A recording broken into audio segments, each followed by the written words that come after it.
Bonjour, aujourd'hui on va faire une nouvelle leçon qui portera sur le théorème de Thalès et sa réciproque. Pour cela, on va suivre notre plan. Le plan, ça commence par l'histoire du théorème de Thalès, après le théorème de Thalès, et on va finir avec la réciproque du théorème de Thalès. Donc sans pourtant tarder, on va commencer avec l'histoire du soi-disant théorème de Thalès. Je dis bien soi-disant parce que le théorème, c'est pas de Thalès, les gars. Le théorème là, ça appartient aux Égyptiens qui sont des Africains noirs, comme le charbon. Pour cela, on va vous laisser admirer notre très grand professeur sénégalais Cheikh Diop. Professeur, vous avez la parole. Nous entrons dans la période historique. L'Égypte développe une civilisation dont elle transmet les valeurs à la Grèce, qui à son tour les transmet à l'Occident. Un mot seulement sur les savants qui ont été en Égypte pour s'initier. Le premier en date, c'est bien sûr Thalès. Au 6e siècle avant Jésus-Christ, Thalès est allé en Égypte. Lorsqu'on parle de Thalès qui fait des arpentages, n'est-ce pas, et des mesures devant la grande pyramide, c'est vraiment une idée grotesque. Il faut ignorer presque tout de la civilisation égyptienne pour pouvoir soutenir des légendes de ce genre. Mais ce qui est sûr, c'est que Thalès est allé en Égypte et qu'il s'est initié, n'est-ce pas, à la science égyptienne. Et à cette époque-là, la Grèce était à l'état fruste. Il ne faut pas l'oublier. La science égyptienne est née justement sous la protection de l'État.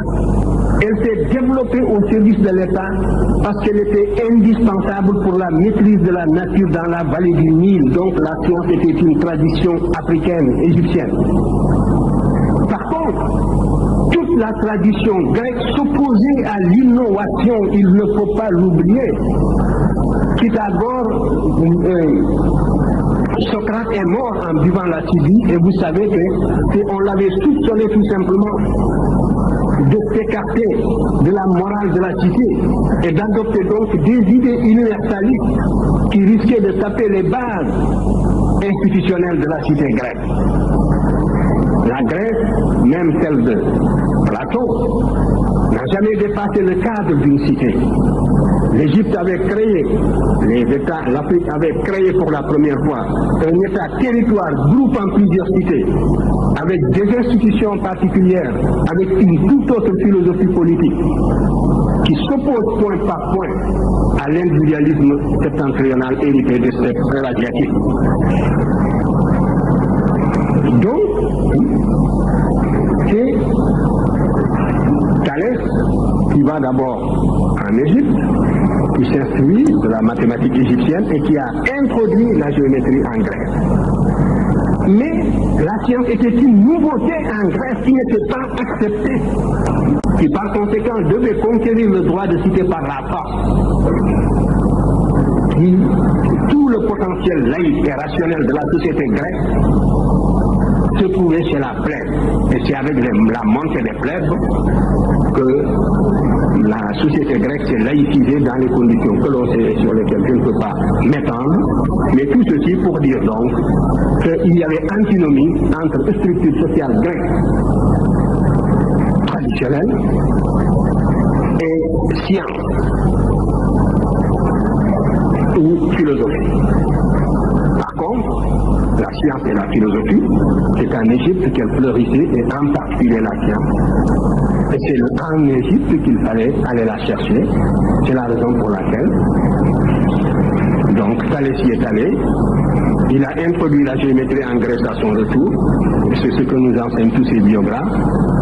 Et quand Pythagore est allé s'instruire auprès de Thalès, Thalès lui a enseigné tout ce qu'il avait appris en Égypte et lui a conseillé d'aller à son tour en Égypte.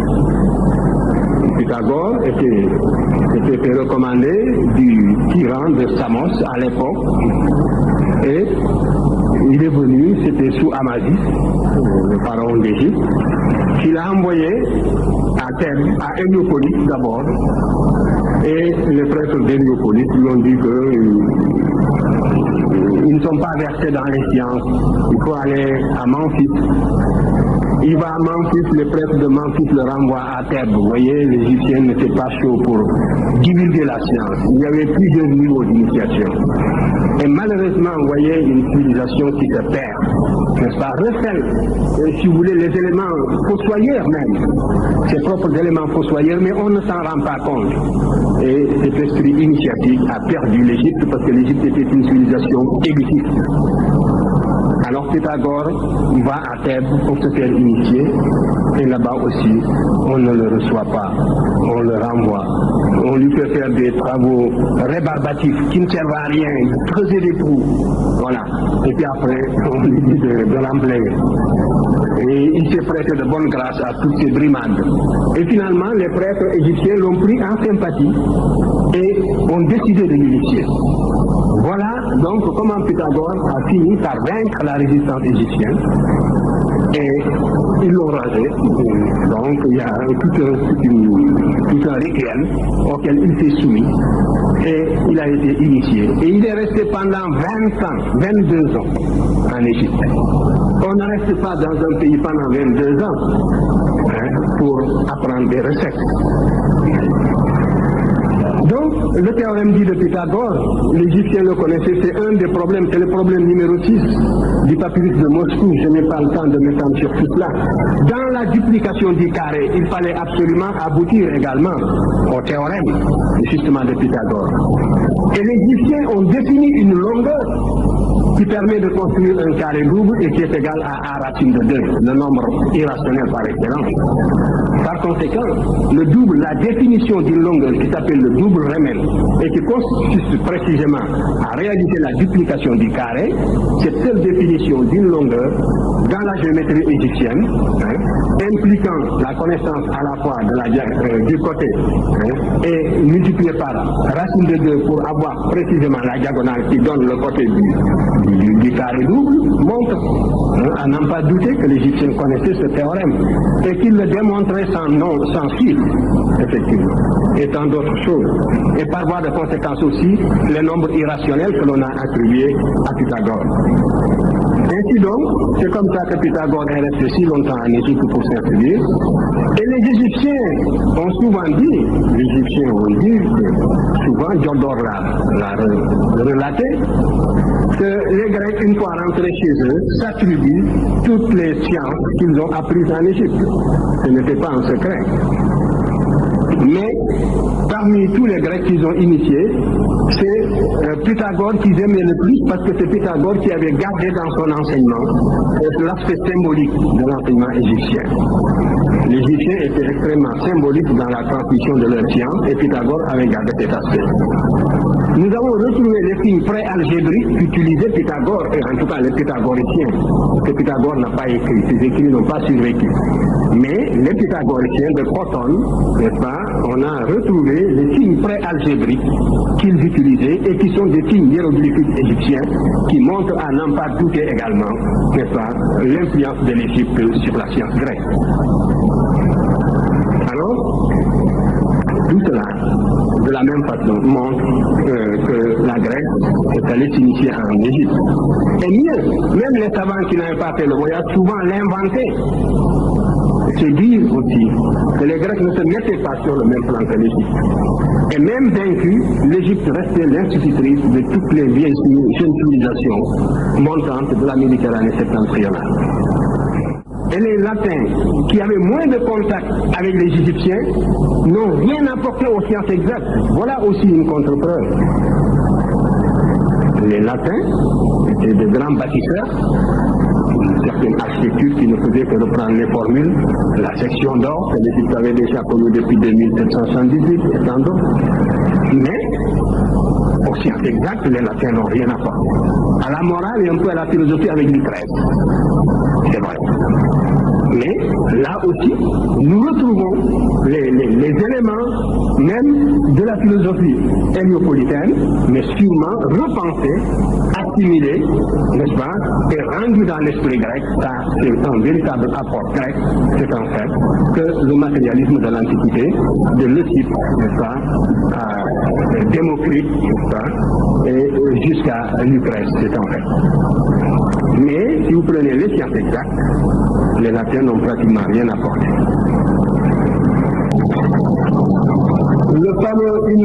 Une application du fameux problème, du fameux théorème de Thalès, 1400 ans avant la naissance de Thalès. Vous voyez bien les triangles semblables. Voilà donc une application du théorème de Thalès, c'est le problème numéro 53 du papyrus Ring, qui montre que le théorème de Thalès ne l'a pas démontré. Puisque nous le trouvons ici avec une application 1400 ans avant sa naissance. Voilà, avec figure à la... Oui les gars, je vous ai dit ça tout à l'heure, c'est pas un théorème de Thalès. C'est un théorème qui appartient aux Égyptiens, c'est les Égyptiens qui ont découvert ça. Parce que les sciences, il faut savoir, on ne les crée pas, on les découvre, on fait des découvertes scientifiques, des inventions techniques. C'est les sciences, tout ce qui est science, c'est des créations divines. Les gens découvrent ça. Vous voyez, alors que les technologies, on les invente. Les sciences, ça appartient à Dieu, on les découvre. Donc c'est ça. Donc ce qu'il faut retenir, à l'école, vous pouvez dire théorème de Thalès, parce que malgré tout, on peut dire que c'est Thalès qui l'a, disons, vulgarisé en Europe.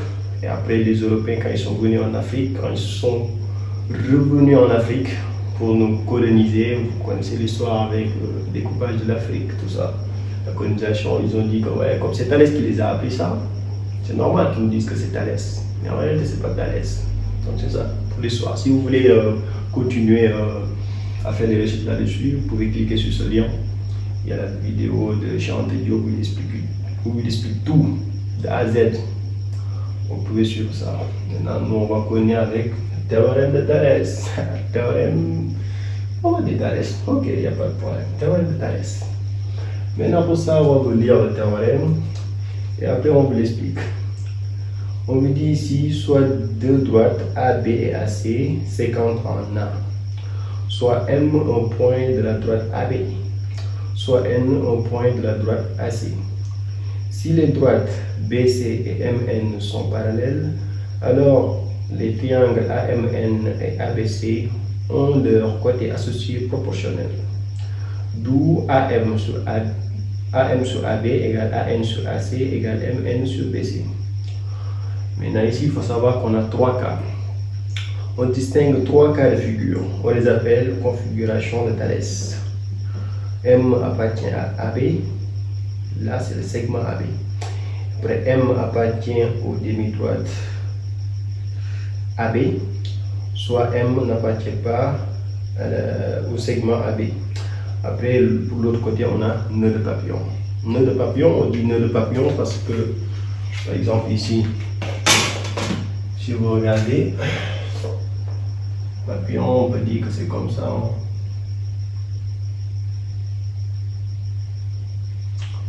Ou bien, ça c'est un peu moche. On va dire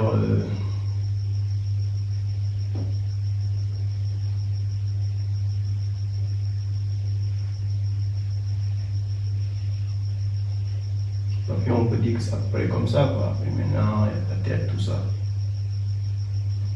Donc ici, si vous regardez cette configuration-là, ressemble à un nœud de papillon. Ça c'est le nœud, c'est pourquoi on l'appelle nœud de papillon, quoi. Ça fait partie des trois cas que l'on peut avoir, quoi. Maintenant, on va commencer avec le premier cas. Le premier cas, qu'est-ce qu'on nous dit? On nous dit que si deux droites AB et AC se coupent en A. Maintenant, on va faire ça. On va tracer deux droites. AB.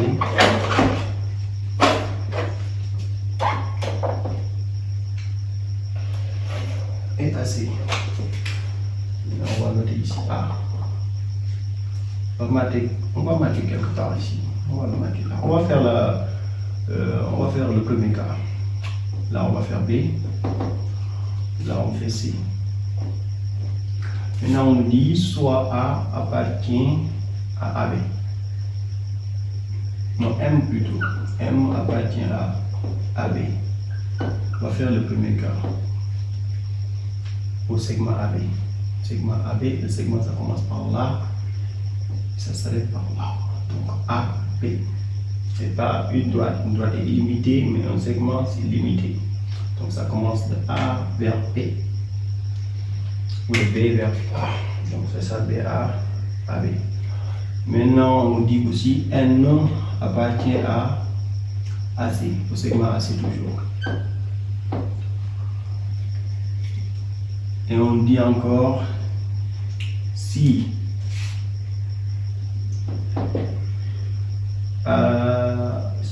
BC, la droite BC est parallèle à la droite MN, alors automatiquement les deux triangles seront en position de Thalès. Maintenant on va faire ça. On a tracé les deux droites qui sont 50 au point A. Maintenant on doit tracer les deux droites là, BC, MN, de telle sorte que les deux droites soient parallèles. Maintenant pour faire ça, pour BC, il n'y a pas de problème, on va tracer ça directement.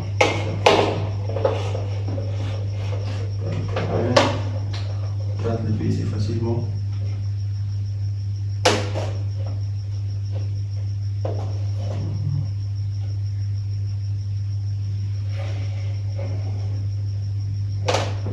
Donc c'est ça le BC.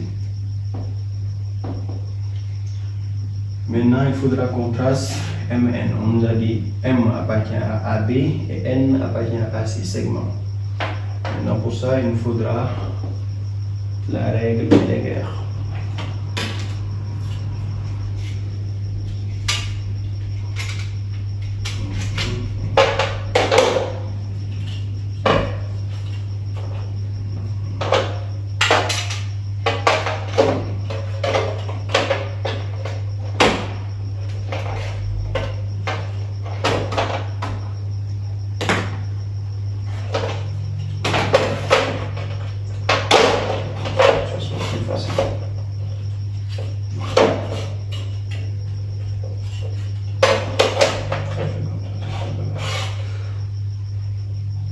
Maintenant, pour faire ça, il faut placer l'équerre sur la droite de référence, c'est-à-dire sur BC.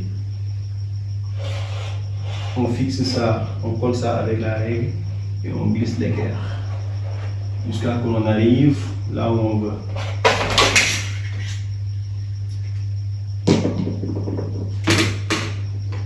Maintenant, on marque notre M qui est là et notre N qui est là. Là, on peut dire que les deux droites sont parallèles.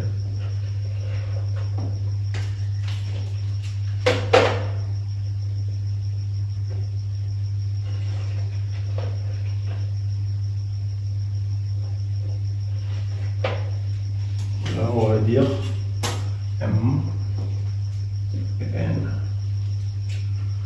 Là, c'est B.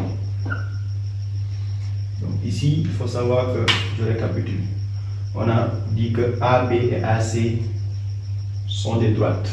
Non, AB et AC ici, c'est des segments plutôt. M appartient à AB, N appartient à AC.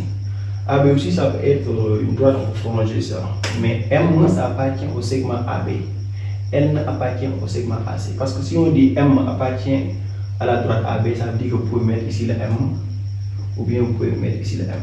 Mais si on dit M appartient au segment AB, ça veut dire que celle-là, jusqu'à là, ça ne doit pas sortir de cette chambre-là. Alors si on dit N appartient à AC aussi, c'est ça, jusqu'à là, ça doit être sur cette droite de A à C. Maintenant, pour l'autre condition, il faudra que les deux droites, là, MN et BC, soient parallèles. Maintenant, si les deux droites sont parallèles, automatiquement, on peut appliquer le théorème de Thalès en disant que d'après le théorème de Thalès, il faut dire d'après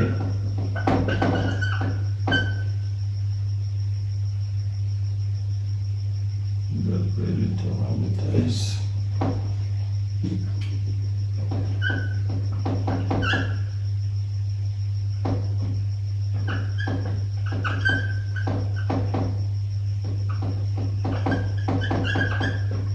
D'après le théorème de Thalès, on a AM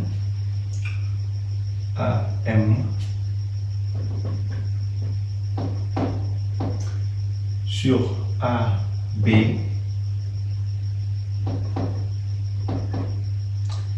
égale AN sur AC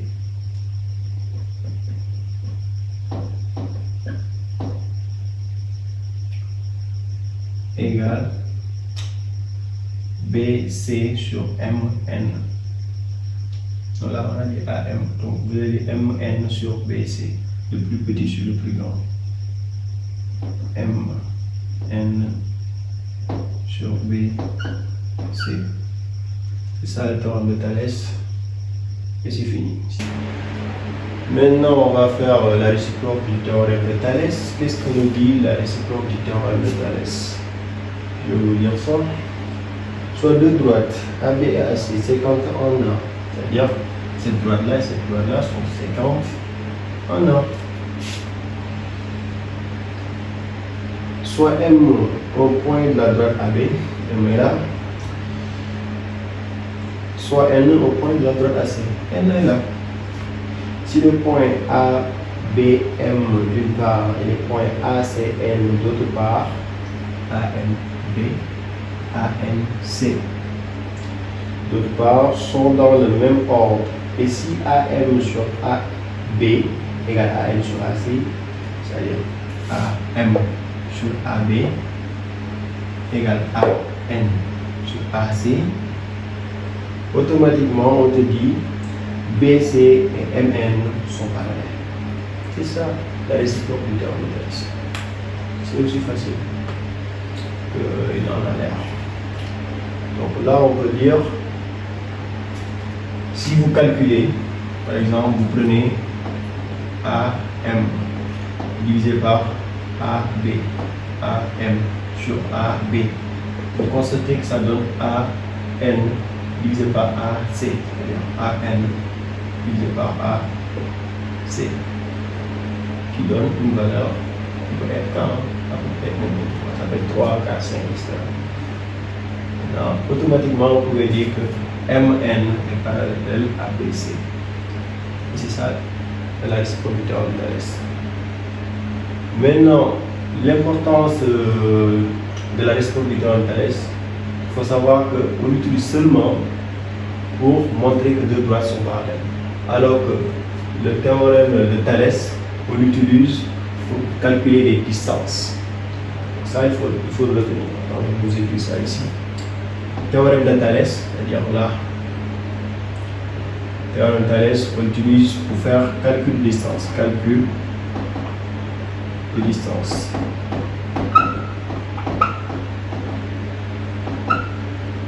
C'est ça qu'il faut retenir. C'est pour calculer les distances. Alors que la réciproque du théorème de Thalès, c'est pour montrer que deux droites, cette droite-ci et l'autre droite, sont parallèles. C'est ça qu'il faut retenir. Quand on vous dit calculer la distance AM ou bien la distance BC, on n'utilise pas la réciproque du théorème de Thalès, on utilise le théorème de Thalès. Parce que le théorème de Thalès, c'est pour calculer les distances. Alors que si on vous dit montrer que deux droites sont parallèles, vous pouvez utiliser la réciproque du théorème de Thalès. Donc il faut les différencier. C'est ça la différence entre ces deux propriétés-là. Théorème de Thalès et réciproque du théorème de Thalès. Donc c'est ça la leçon sur le théorème de Thalès et sa réciproque.